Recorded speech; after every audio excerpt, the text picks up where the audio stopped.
Alors, on le sait, la communauté juive de France confrontée à l'antisémitisme et à son regain depuis déjà plusieurs années. L'antisémitisme, c'était d'ailleurs le thème d'un discours prononcé la semaine dernière par le chef de la diplomatie israélienne Yair Lapid, discours qui a prêté à des interprétations assez contradictoires.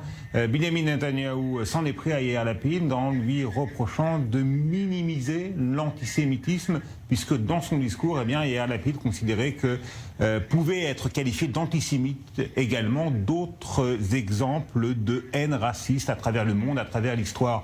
Pour en parler avec moi, j'ai le plaisir d'accueillir le journaliste et éditorialiste au quotidien Yediot Ahronot, Ben Roy Emini. Ben Roy Emini, bonsoir. Qu'est-ce que vous avez pensé de ce discours du chef de la diplomatie? On a l'impression qu'il a été peut-être assez mal interprété de part et d'autre.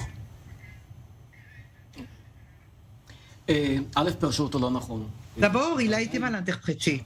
Et pourtant, il y a beaucoup de gens qui n'ont lu qu'une petite partie de son discours sur l'antisémitisme. Et dans cette petite partie, il parle en effet aux aspects internationaux, au racisme en général et à l'antisémitisme aussi.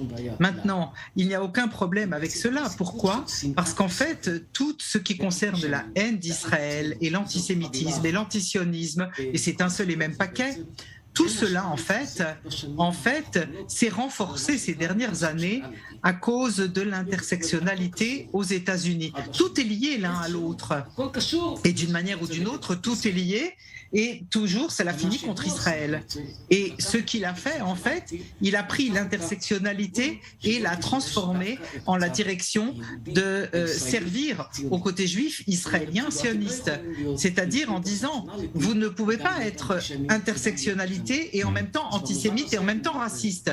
Et en ce sens, si vous voulez, à mon avis, il a fait ce qu'il fallait faire. Il y a tout de même une possibilité, encore une fois, d'interpréter le discours de Yair Lapid tout à fait différemment, dans la mesure où précisément l'antisémitisme ces dernières années, peut-être davantage en Europe qu'aux États-Unis, mais aux États-Unis également un petit peu, est souvent le fait de groupes qui sont eux-mêmes victimes d'autres formes de racisme, de certaines minorités. Et c'est une forme d'antisémitisme qui souvent n'est pas suffisamment condamnée.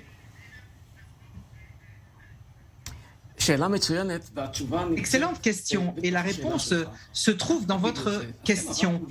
Justement à cause de ça, vous avez souffert de racisme, vous avez souffert de ce racisme qui est en fait de l'antisémitisme. Et si c'est de l'antisémitisme, vous ne pouvez pas être antisémite. Et il a fait ça très clairement. Et j'ai dit autre chose, parce que j'ai parlé aussi avec lui. J'ai parlé avec Yair Lapid et une de ses explications, quand on l'a parlé, il m'a dit quelque chose de simple et de clair. Il m'a dit, écoutez, l'antisémitisme est aujourd'hui à un summum depuis des décennies en Europe et aux États-Unis, y compris avec beaucoup d'incidents antisémites.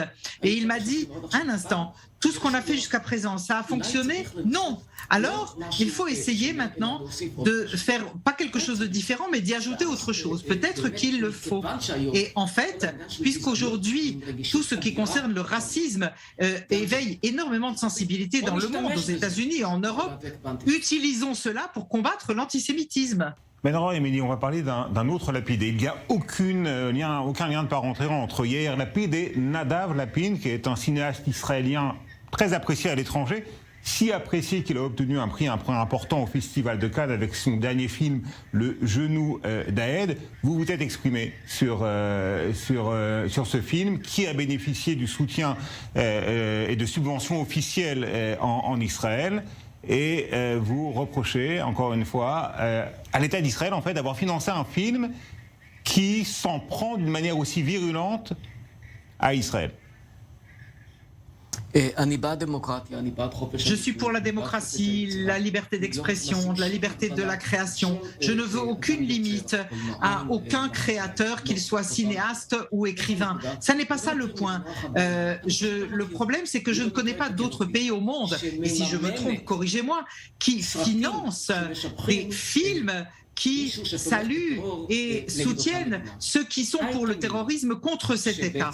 Aed Tamimi, à qui est consacré le film soutient le terrorisme. Elle s'oppose à l'existence même d'Israël. Je n'arrive pas à comprendre comment un pays normal finance un film qui soutient cette terroriste.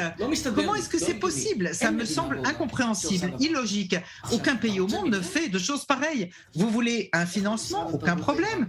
Allez au ministère de la Culture iranien, le ministère de la Culture du Hamas, pour être financé. Je ne comprends pas pourquoi l'État d'Israël finance un tel film. Je ne pense pas qu'aux États-Unis, quelqu'un ait financé un film soutenant les talibans. Je ne pense pas qu'en France, je ne sais pas quel exemple donner de soutien au terrorisme concernant la France, au Mali, enfin bref, je ne connais pas d'autres exemples. La démocratie, oui. La liberté d'expression, oui. Ou de culture, oui. Mais ça n'est pas à l'État de financer cela. Ben Roy Amini, merci beaucoup.